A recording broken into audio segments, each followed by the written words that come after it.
Welcome back to HOA Karen Exposed, where we share incredible true stories of entitled people getting exactly what they deserve. I'm your host, and today's story will absolutely blow your mind. Before we dive in, make sure to hit that subscribe button and ring the notification bell. Trust me, you don't want to miss stories like this one. Also, let me know in the comments if you've ever dealt with an HOA Karen yourself. Today we're talking about Margaret Henderson, a woman who thought her HOA president title gave her the right to harass and discriminate against a disabled resident in her community. What Margaret didn't know was that the quiet man she'd been tormenting for months was actually a decorated war hero who had sacrificed more for his country than she could ever imagine. This is the story of how one woman's prejudice and abuse of power led to the most spectacular downfall I've ever witnessed. Buckle up, because this journey is going to take you through anger, heartbreak, and ultimately the most satisfying justice you can imagine. Our story begins in Meadowbrook Gardens, a middle-class suburban community in Ohio, with about 200 homes, manicured lawns, and the kind of HOA that sends you letters if your grass is half an inch too tall.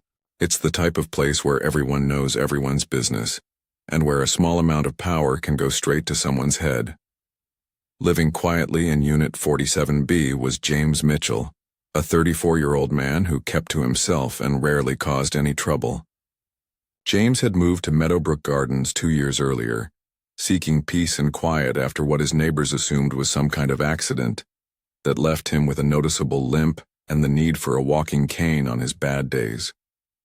James was the kind of neighbor most people barely noticed. He kept his small front yard neat, never threw loud parties, always parked in his designated spot, and minded his own business. He had a gentle demeanor, always nodded politely when he encountered neighbors, and was known to help elderly residents carry their groceries when he saw them struggling. But there was one person in Meadowbrook Gardens who had taken an instant dislike to James Mitchell from the moment he moved in: Margaret Henderson, the self-appointed queen of the community and president of the Homeowners Association. Margaret was 52 years old, recently divorced, and had channeled all of her energy into controlling every aspect of life in Meadowbrook Gardens. She had been HOA president for 6 years, and in that time she had transformed from a concerned resident into what could only be described as a petty tyrant. Margaret had issues with James from day one, and those issues seemed to center around his disability. She never said it outright, she was too smart for that, but her actions spoke louder than words ever could. The harassment started small, as these things often do. Margaret began with what she called wellness checks, showing up at James's door unannounced to ask if he needed help with yard work, if he was managing okay on his own, and whether he had considered moving somewhere more suitable for his condition.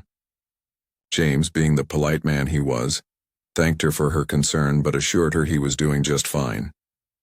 But Margaret wasn't satisfied with that answer.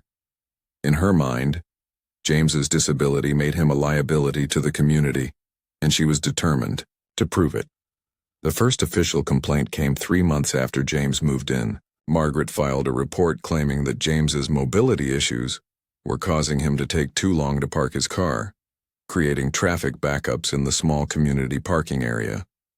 When the HOA board reviewed security footage, they found no evidence of any traffic issues whatsoever. But Margaret wasn't deterred. Next came complaints about James's lawn maintenance. She claimed that his physical limitations prevented him from properly maintaining his yard to community standards. The board conducted an inspection and found his lawn to be in perfect condition, actually better maintained than many other units, including Margaret's own. Then came the parking complaints. Margaret insisted that James was sometimes parking crooked in his designated space due to his coordination issues. She demanded that he be required to take a driving test to prove he was competent behind the wheel. The board found these complaints to be without merit and told Margaret to drop the issue, but Margaret Henderson was just getting started. As months passed, Margaret's harassment of James became more creative and more cruel.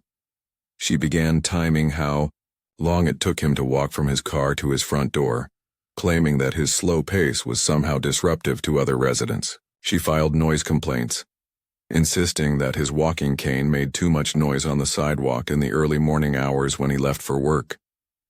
Margaret started a neighborhood watch program, ostensibly for security purposes, but neighbors quickly realized it was primarily focused on monitoring James's activities.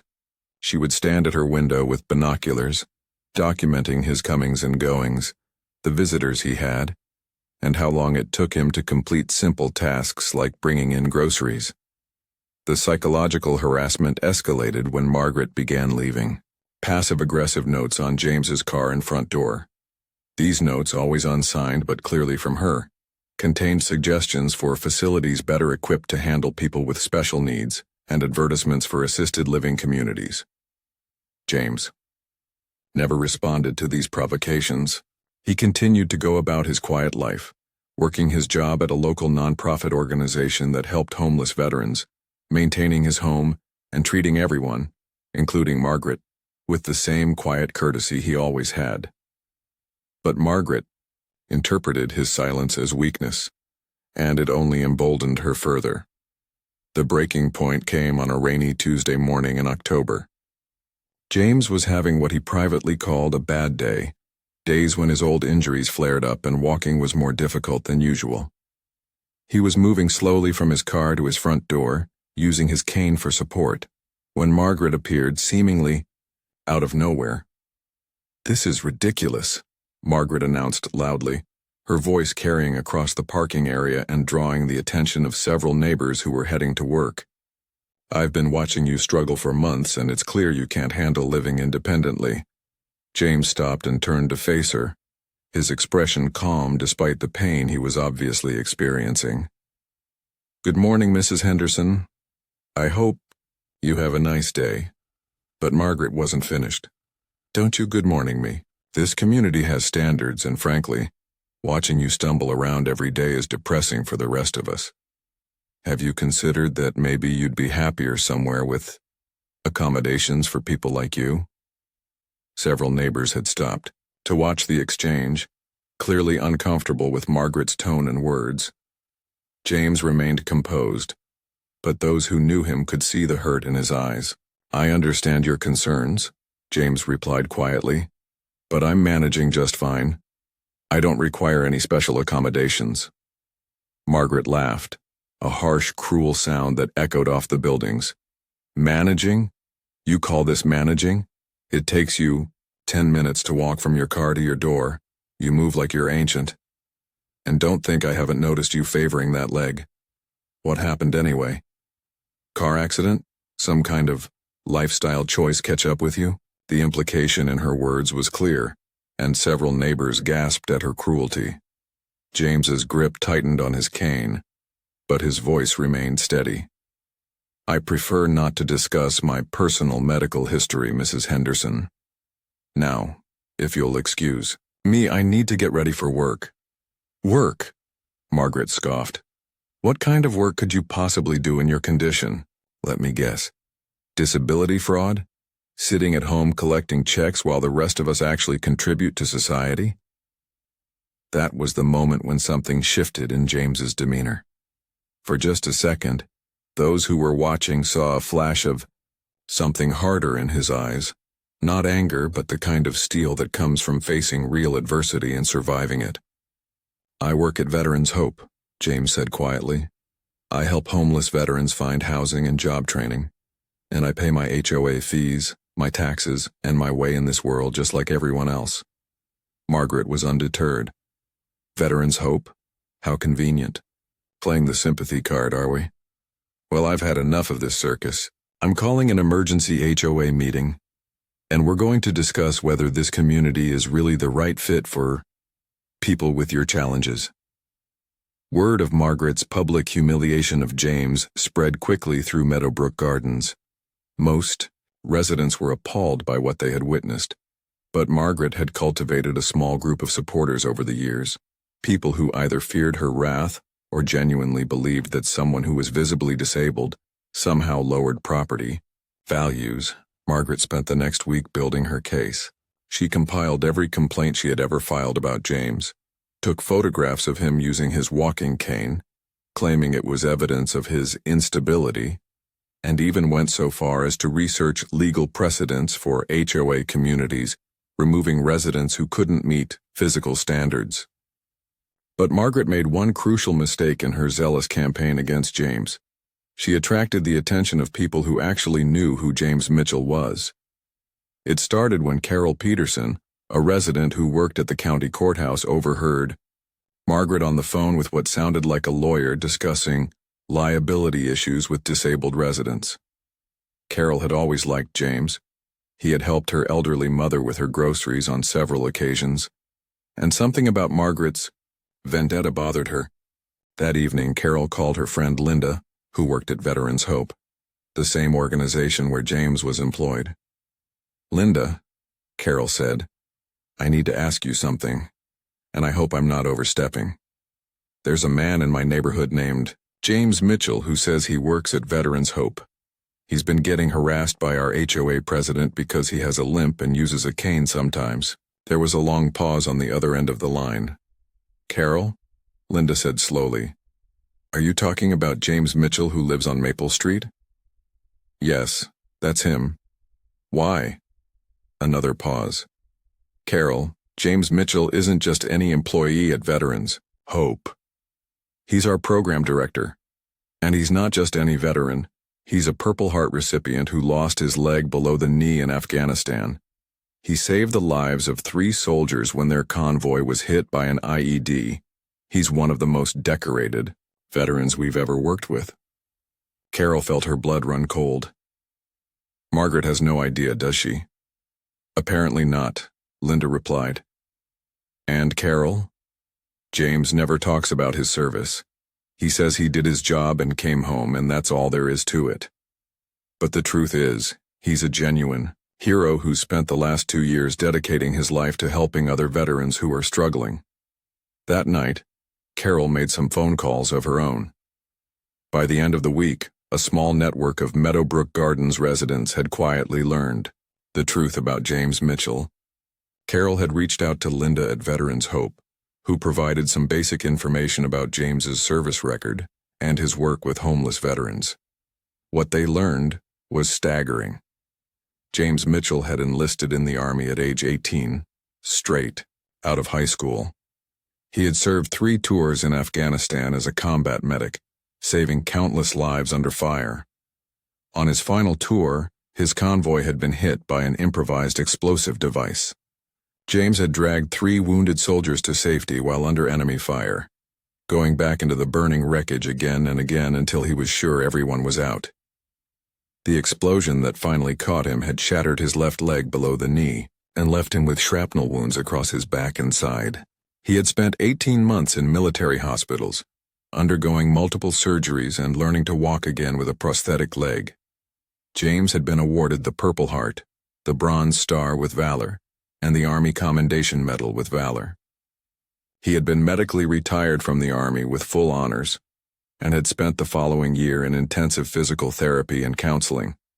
When he was finally ready to return to civilian life, James had chosen to dedicate himself to helping other veterans who were struggling with homelessness, addiction, and the challenges of transitioning back to civilian life. He had moved to Ohio specifically to take the job at Veterans Hope, drawn by their innovative programs and their commitment to treating every veteran with dignity and respect. Linda also shared something else with Carol. James had never once complained about Margaret's harassment, despite the fact that several other veterans in the program had noticed he seemed stressed and withdrawn over the past few months. When pressed, James had simply said he was dealing with a difficult neighbor, but didn't want to make it anyone else's problem. As word spread quietly through the community, residents began to see Margaret's campaign against James in a very different light. This wasn't just HOA busybody behavior. This was targeted harassment of a war hero who had sacrificed his body in service to his country and was now dedicating his life to helping others. The residents who learned the truth faced a dilemma. James clearly valued his privacy and had chosen not to share his story. But Margaret was planning to use the upcoming HOA meeting to publicly humiliate him and potentially force him out of his home. Something had to be done. The emergency HOA meeting was scheduled for Thursday evening in the community center. Margaret had spent days preparing her presentation, complete with printed photographs of James using his walking cane, a timeline of his slow movements through the parking area, and what she called expert testimony about the liability risks of having mobility-impaired residents in the community. James received his official notice of the meeting on Tuesday. The notice stated that the meeting was being held to discuss community standards and resident suitability, but it was clear to everyone what this was really about. When Thursday evening arrived, the community center was packed. Margaret had expected to find a handful of residents and a few board members. Instead, she walked into a room with nearly 100 people, by far the largest HOA meeting in Meadowbrook Gardens history. Margaret was momentarily taken aback by the turnout, but she quickly regained her composure. In her mind, this just meant more people would witness James's humiliation and removal from the community. "Thank you all for coming," Margaret began, standing at the front of the room with her presentation materials spread across a table. "We're here tonight to address a serious issue that affects our entire community." James sat quietly in the back row, having arrived exactly at the meeting's start time.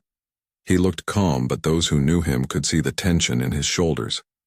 "For months," Margaret continued, "I have documented numerous instances of a resident whose physical limitations have created disruptions and liability concerns for our community. Tonight I'm going to present evidence that we need to seriously consider whether Meadowbrook Gardens is the appropriate housing choice for individuals who cannot meet our community's basic physical standards." Margaret clicked to her first slide, a photograph of James walking slowly from his car to his front door, his cane visible in the image. "This resident," Margaret said, pointing at the image, "consistently takes excessive time to complete basic tasks. His mobility issues create traffic delays in our parking areas. His slow pace disrupts the normal flow of community life, and frankly, his presence is a constant reminder of limitations that many residents find depressing." A murmur went through the crowd, but not the supportive murmur Margaret had expected. People were shifting uncomfortably in their seats, and several residents were shaking their heads. Margaret continued with her presentation, showing more photographs and reading from her compiled list of complaints. With each passing minute, her tone became more aggressive and her language more cruel. "The bottom line," Margaret concluded, "is that this individual is simply not suited for independent community living. I propose that the HOA board exercise its authority to recommend that he seek housing arrangements more appropriate to his condition." Margaret looked around the room expectantly, waiting for the applause and support she was sure would come.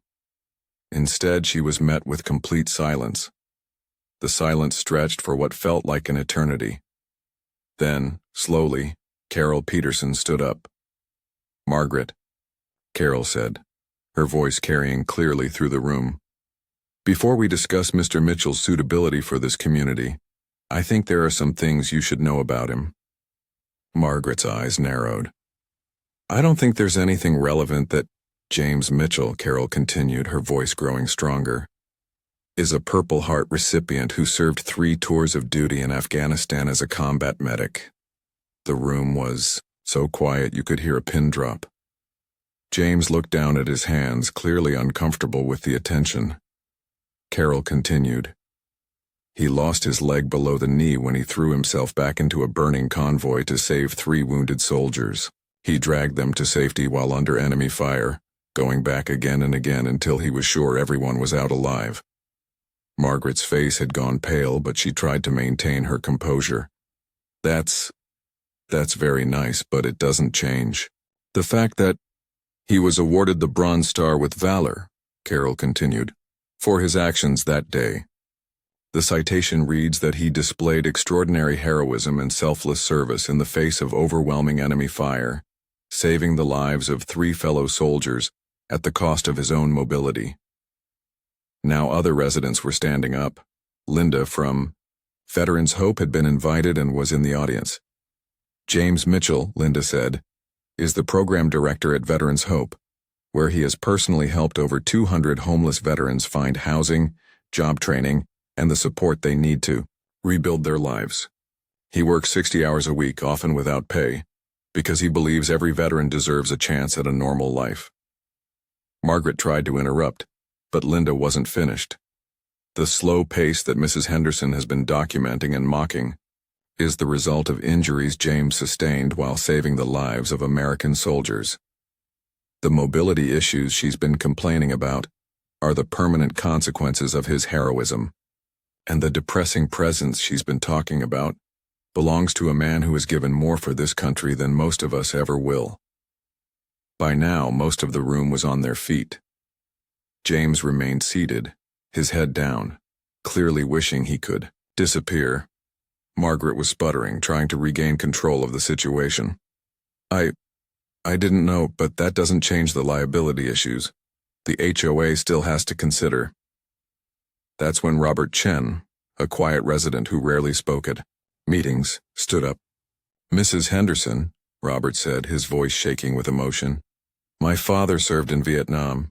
He came home different, hurt, struggling. And do you know what he would have said about a community that wanted to throw out a war hero because he walks with a limp? Robert's voice was growing louder now. He would have said that any community that doesn't have room for its heroes doesn't deserve to exist. The room erupted in applause. Margaret stood at the front, her presentation materials scattered around her, looking like she wanted to disappear into the floor. But the evening wasn't over yet. What happened next was something no one in that room would ever forget. One by one, residents stood up to share their own experiences with James Mitchell. Mrs. Patterson, the elderly woman in Unit 23A, stood up first. James has helped me carry my groceries every week for the past year, she said, her voice trembling with emotion. He never asked for thanks, never made me feel like a burden. When I fell on the ice last winter, he's the one who found me and called the ambulance. He waited with me until my son arrived, never leaving my side. Next was Tom Rodriguez, a single father who lived 2 streets over. When I was going through my divorce and struggling to keep up with everything, James noticed my lawn was getting overgrown. I came home one day to find it had been mowed and trimmed. When I tried to pay him, he said he was just being neighborly. Later I found out he had done it using a push mower because his prosthetic makes it difficult to operate a riding mower. Sarah Williams, a nurse who worked night shifts, was next. I was having car trouble a few months ago, and James offered to drive me to work so I wouldn't miss my shift. He drove 45 minutes each way, never asked for gas money, never complained. When I asked him why he'd do that for someone he barely knew, he said, "We all need help sometimes." The testimonials continued for nearly an hour. Story after story of quiet kindness, of a man who had never asked for recognition or special treatment, who had simply lived his life with dignity and helped others whenever he could.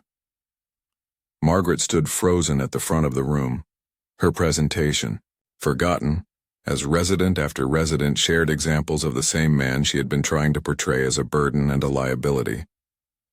Finally, James himself stood up. The room fell silent as James Mitchell rose from his seat in the back row. He moved slowly to the front of the room, his cane tapping softly on the floor, the same sound Margaret had complained about as a noise disturbance. When he reached the front, James turned to face the crowd. His face was composed, but those in the front row could see the emotion in his eyes. "I want to thank everyone who spoke tonight," James began, his voice quiet but clear. "But I also want to address Mrs. Henderson's concerns directly because in some ways she's not wrong." The room stirred with surprise. Margaret looked up hopefully, thinking perhaps James was about to vindicate her position. "Mrs. Henderson is right that I move more slowly than other residents sometimes," James continued. "She's right that I use a walking cane on days when my injuries are bothering me. She's right that I'm not the same as everyone else in this community." James paused, looking directly at Margaret. But what Mrs. Henderson doesn't understand is that being different doesn't make someone less valuable, less deserving of dignity, or less worthy of respect. His voice grew stronger. I didn't choose to lose my leg. I didn't choose to live with chronic pain or to deal with the challenges that come with a prosthetic. But I did choose how to respond to those challenges. I chose to focus on what I could do rather than what I couldn't. I chose to help others instead of feeling sorry for myself. And I chose to treat everyone, including Mrs. Henderson, with the same respect I'd want to receive. James looked around the room. I don't need anyone's pity, and I don't need special treatment. I just need what every person deserves, to be judged by my character and my actions, not by my physical limitations. He turned back to Margaret. Mrs. Henderson, I don't know why you decided I didn't belong in this community. Maybe you were trying to protect property values. Or maybe seeing disability makes you uncomfortable. But I want you to know that despite everything you've put me through over the past year, I don't hate you. I feel sorry for you. The room was completely silent. I feel sorry for you because you've spent so much time and energy trying to get rid of someone who was only trying to be a good neighbor. I feel sorry for you because you've missed the opportunity to know some truly wonderful people in this community because you were too focused on finding fault. And I feel sorry for you because you've shown everyone here tonight who you really are, and that's something you'll have to live with. James started to walk back to his seat, then stopped, and turned around one more time. Mrs. Henderson, if you ever need help, with groceries, with yard work, with anything, you just have to ask. Because that's what neighbors do for each other. With that, James Mitchell walked back to his seat, leaving behind a room full of people who would never forget what they had just witnessed. The immediate aftermath of that HOA meeting was swift and decisive. The board, which had been neutral throughout Margaret's campaign against James, now faced a room full of residents who were demanding answers. Board member Patricia Holmes spoke first. On behalf of the entire HOA board, I want to apologize to Mr. Mitchell for allowing this harassment to continue as long as it did. We should have recognized what was happening and put a stop to it immediately. The board voted unanimously to dismiss all of Margaret's complaints against James as unfounded and discriminatory. They also voted to censure Margaret for her conduct and warned that any further harassment of residents based on disability, veteran status, or any other protected characteristic would result in immediate removal from the board and potential legal action. But the residents weren't finished. Carol Peterson stood up again. I move that we remove Margaret Henderson from her position as HOA president immediately, and that we bar her from holding any HOA office in the future. The motion was seconded immediately, and when the vote was called, it was nearly unanimous. Only Margaret herself and two of her closest supporters voted against the motion. Margaret's 6-year reign as HOA president was over, but the consequences for Margaret extended far beyond losing her position. Word of her treatment of James spread quickly through the community and beyond. Someone had recorded portions of the meeting on their phone, and by the next morning, Margaret's presentation and James's response were circulating on social media. The story was picked up by local news outlets, then regional ones, then national ones. Within a week, Margaret Henderson had become the face of HOA abuse and disability discrimination across the country. Her employer, a local insurance company, was flooded with calls from customers threatening to cancel their policies if they continued to employ someone who had publicly harassed a disabled veteran. Margaret was placed on administrative leave pending an investigation, and ultimately chose to resign rather than face a public disciplinary hearing. The Homeowners Association was contacted by legal advocacy groups offering to represent them in implementing better anti-discrimination policies and training for board members. The community voted to rename the community center the Veterans Memorial Community Center, in honor of James and all veterans. But perhaps the most significant change was in the community itself. In the months following that transformative HOA meeting, Meadowbrook Gardens became a different kind of community. The incident with Margaret and James had forced residents to examine their own attitudes and assumptions about disability, service, and what it means to be a good neighbor. The new HOA board, led by Carol Peterson as president, implemented comprehensive, anti-discrimination policies and established a community service committee dedicated to helping residents who needed assistance, whether they were elderly, disabled, going through difficult times, or simply new to the neighborhood. James initially resisted efforts to make him the face of these changes. He had never sought recognition for his service or his work, and he was uncomfortable with the attention the story had brought. But gradually he came to understand that his experience could help other disabled veterans who were facing similar discrimination. He began speaking at HOA meetings in other communities, sharing his story, and helping to educate people about disability rights and veteran issues.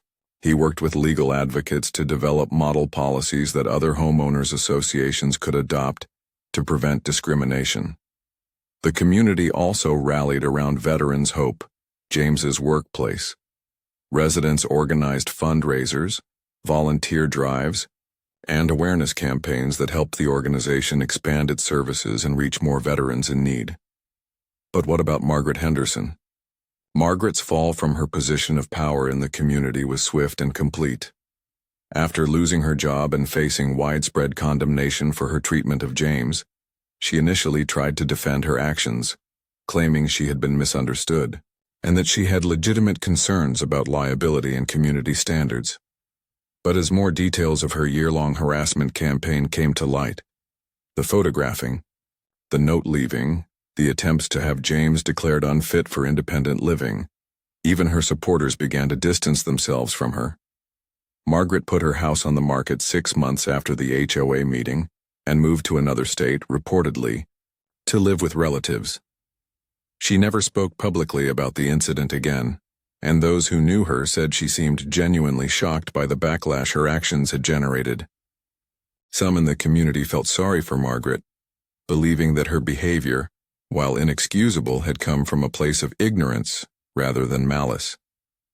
Others felt that her public humiliation was exactly what she deserved for her treatment of a man who had sacrificed so much for his country. James himself, true to his character, refused to participate in the continued criticism of Margaret after she left the community. "She's gone," he told reporters who continued to ask about her. "She's facing the consequences of her choices. I hope she learns from this experience and becomes a better person. That's all any of us can do. Learn from our mistakes and try to do better." The story of James Mitchell and Margaret Henderson resonated far beyond the boundaries of Meadowbrook Gardens. It became a powerful example of how prejudice and discrimination can flourish in seemingly ordinary communities, and how important it is to challenge assumptions about disability and worth. Disability rights organizations used the story to highlight the daily discrimination faced by disabled individuals, particularly disabled veterans. The incident sparked conversations about hidden disabilities, the importance of not judging people by their appearance, and the need for communities to actively protect vulnerable residents from harassment. Veterans organizations praised James for his dignity in the face of discrimination, and for his continued service to his fellow veterans through his work at Veterans Hope. Several organizations established scholarships and programs in his name, despite his protests that such recognition wasn't necessary. The story also had a significant impact on HOA governance across the country. Legal experts used the Meadowbrook Gardens incident as a case study in how homeowners associations could inadvertently enable discrimination, and many communities revised their policies and procedures as a result. Property management companies began offering training on disability rights and fair housing laws for HOA board members. Legal aid organizations developed resources to help disabled residents understand their rights and how to report discrimination. But perhaps most importantly, the story sparked thousands of conversations in communities across America about the hidden heroes living among us and the importance of treating every person with dignity and respect, regardless of their physical abilities or limitations. James continued to work at Veterans Hope, where he was eventually promoted to regional director, overseeing programs in 3 states. He never married, telling friends that his work and his fellow veterans were his family. He remained active in the Meadowbrook Gardens community, serving on various committees and continuing to help neighbors whenever they needed assistance. On the 5th anniversary of the HOA meeting that changed everything, the community held a special celebration to honor James and all veterans. James spoke briefly at the event, sharing a message that had become his signature philosophy. "Service doesn't end when you take off the uniform," he said. "It just takes a different form. Whether you're helping a fellow veteran find housing, carrying groceries for an elderly neighbor, or simply treating everyone you meet with kindness and respect, you're serving your community and your country. We all have limitations," he continued. "We all have challenges, but we also all have something to contribute. The question isn't whether someone is perfect or whether they move as fast as everyone else. The question is whether they're trying to make the world a little bit better, and whether we're going to help them do it or get in their way." As our story draws to a close, it's worth reflecting on the powerful lessons that emerged from this confrontation between prejudice and quiet heroism. First, this story reminds us that we never truly know what someone has experienced or what they've overcome. James Mitchell looked like an ordinary disabled man to Margaret Henderson, but he was actually an extraordinary person who had sacrificed his body in service to his country and dedicated his life to helping others. How many other heroes are living quietly among us, their stories untold and their sacrifices unrecognized? Second, this incident demonstrates how dangerous it can be when small amounts of power are combined with prejudice and ignorance. Margaret's position as HOA president gave her just enough authority to make James's life miserable, but not enough wisdom to understand the harm she was causing. It's a reminder that anyone in a position of authority, no matter how small, has a responsibility to use that power fairly and justly. Third, the story shows us the importance of community and standing up for what's right. For months, James endured Margaret's harassment alone, never complaining or fighting back. It was only when his neighbors learned the truth and decided to act that the harassment stopped. How many people in our communities are suffering in silence, waiting for someone to notice and care enough to help? Fourth, this incident highlights the ongoing challenges faced by disabled individuals in our society. Despite laws protecting their rights, disabled people continue to face discrimination, harassment, and assumptions about their abilities and worth. James's experience was extreme, but sadly not unique. Finally, and perhaps most importantly, this story demonstrates the power of dignity, grace, and quiet strength in the face of adversity. James could have responded to Margaret's harassment with anger, bitterness, or retaliation. Instead, he chose to maintain his dignity, continue serving his community, and even offer forgiveness to the person who had caused him so much pain. The transformation of Meadowbrook Gardens from a community that enabled discrimination to one that actively promoted inclusion and support didn't happen overnight. It required honest conversations, policy changes, and a commitment from residents to do better. But the most profound change was in how people viewed disability and difference. Before the incident, many residents might have unconsciously shared some of Margaret's assumptions about disabled individuals being somehow less capable or less valuable. After learning James's story and witnessing his character, those assumptions were shattered forever. Years later, the impact of that single HOA meeting continued to spread like ripples in a pond. James's story inspired countless other veterans to share their own experiences with discrimination and prejudice. It led to policy changes in hundreds of homeowners associations across the country. It sparked a national conversation about how we treat our most vulnerable community members. But perhaps the most significant impact was on the individuals whose lives were touched by the story. Carol Peterson, who had first stood up to reveal James's military service, went on to become a disability rights advocate, working with legal organizations to help other disabled individuals facing discrimination. Linda, from Veterans Hope, used The increased awareness and funding generated by James's story to expand the organization's services, helping thousands more veterans over the following years. Even some of Margaret's former supporters found themselves changed by the experience. They began to question their own assumptions and prejudices, leading to personal transformations that affected their families and other communities. The story became required reading in conflict resolution courses, diversity training programs, and community leadership workshops. It was cited in legal briefs, referenced in academic papers, and shared in countless social media posts by people who found inspiration in James's quiet heroism and grace under pressure. Most importantly, it reminded people that heroism doesn't always look like what we expect.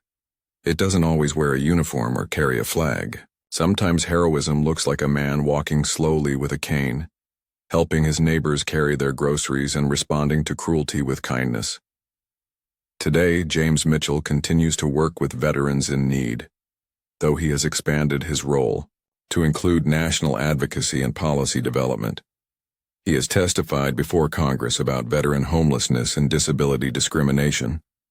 He has received numerous awards for his service, both military and civilian.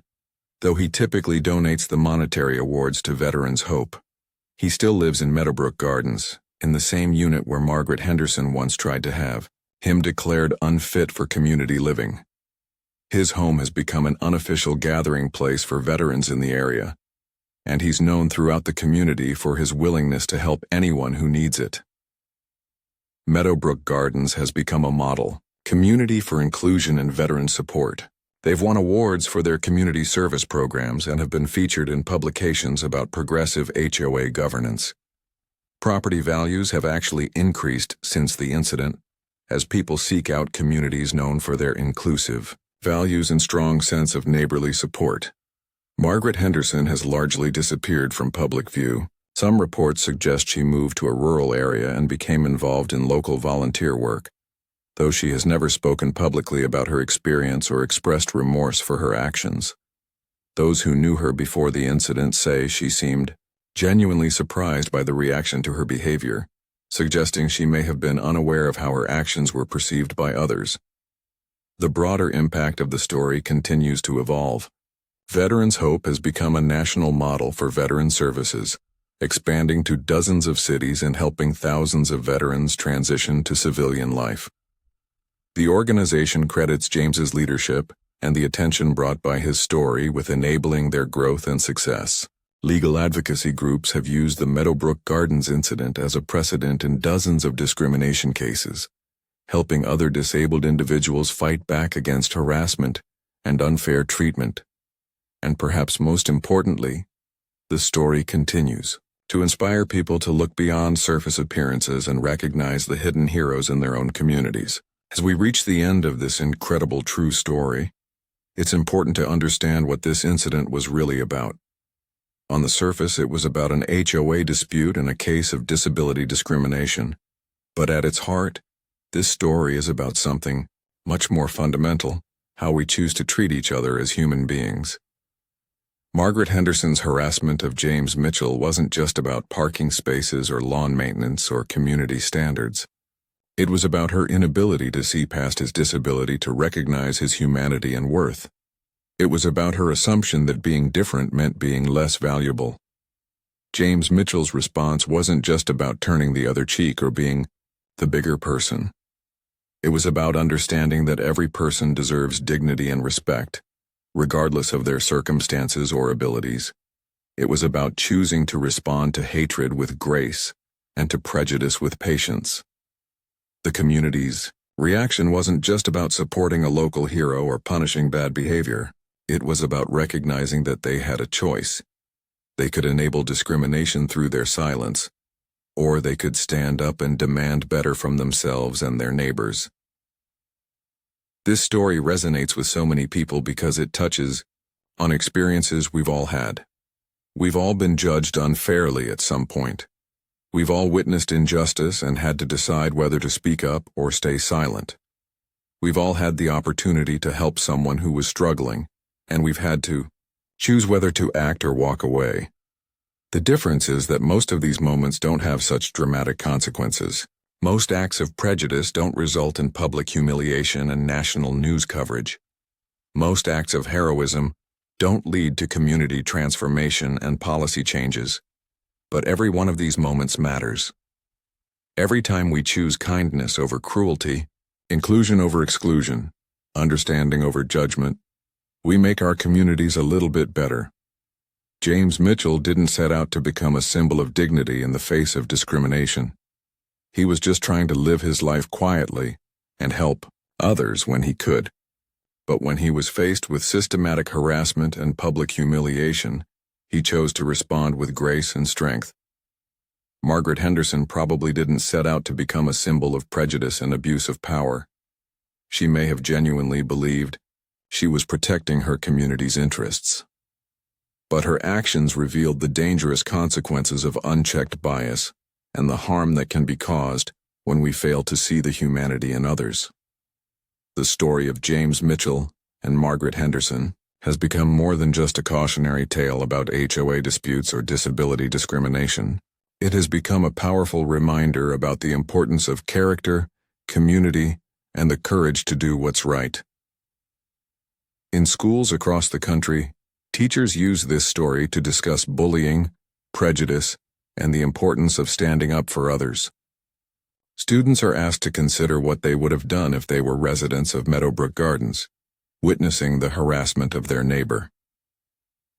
In corporate diversity training programs, the story is used to illustrate how assumptions and biases can lead to discrimination and harassment, even when that's not the conscious intention. In military and veteran communities, James's story has become an inspiration for those dealing with the challenges of transitioning to civilian life with disabilities. His example shows that it's possible to face adversity with dignity and to find meaning through service to others. In communities across America, HOA boards and residents have used this story as a catalyst for examining their own policies and attitudes. Many have implemented new procedures for handling complaints, training for board members, and support systems for residents who may be facing discrimination. But perhaps the most important legacy of this story is the reminder it provides about the heroes who live among us.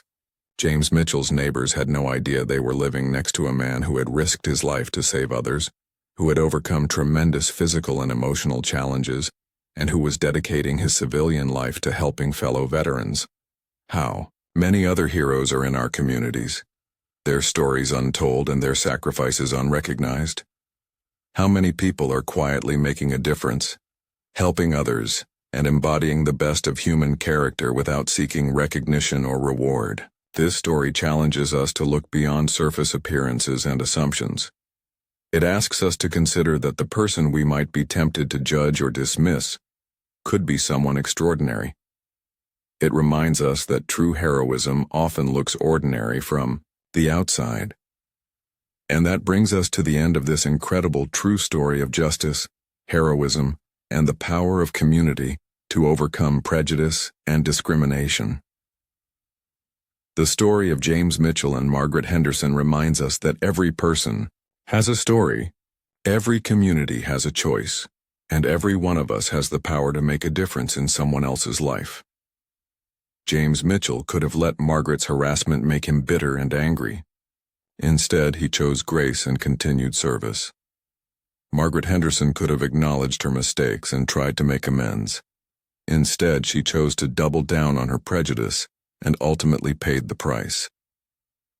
The residents of Meadowbrook Gardens could have remained silent and allowed the harassment to continue. Instead, they chose to stand up for what was right and transformed their community in the process. What choice will you make when you encounter prejudice in your community? What will you do when you see someone being treated unfairly because of their disability, their race, their appearance, or any other characteristic that makes them different? Will you stand up and speak out, or will you remain silent? Will you choose to see the humanity and worth in every person, or will you allow your assumptions and biases to cloud your judgment? The story of James Mitchell shows us that true heroism isn't about grand gestures or dramatic moments. It's about how we treat each other every single day. It's about choosing kindness over cruelty, understanding over judgment, and service over selfishness. As you go about your daily life, remember that you might be living next to, working with, or encountering a hero whose story you don't know. That person who moves a little slower, who looks different, who faces challenges you can't see, might be someone who has overcome incredible odds and who continues to make a difference in the world. Give them the respect and dignity they deserve. Give them the benefit of the doubt. Give them the chance to surprise you with their strength, their wisdom, and their character. Because that's what James Mitchell did for his community, even when they didn't deserve it. He continued to treat everyone with respect and kindness, even those who treated him cruelly. He continued to serve others even when others questioned his worth. He continued to believe in the goodness of people, even when faced with the worst of human behavior. That's the real lesson of this story. Not that bad people always get their comeuppance, though Margaret Henderson certainly did, but that good people have the power to change the world around them, one act of kindness at a time. So be a James Mitchell in your community.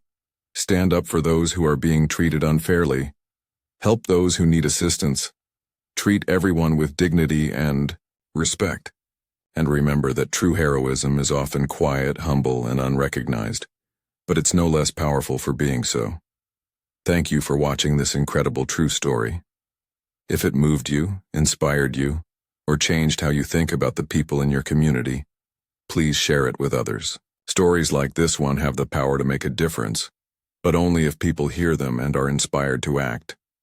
Don't forget to subscribe to HOA Karen Exposed for more incredible stories of karma, justice, and the triumph of good over evil.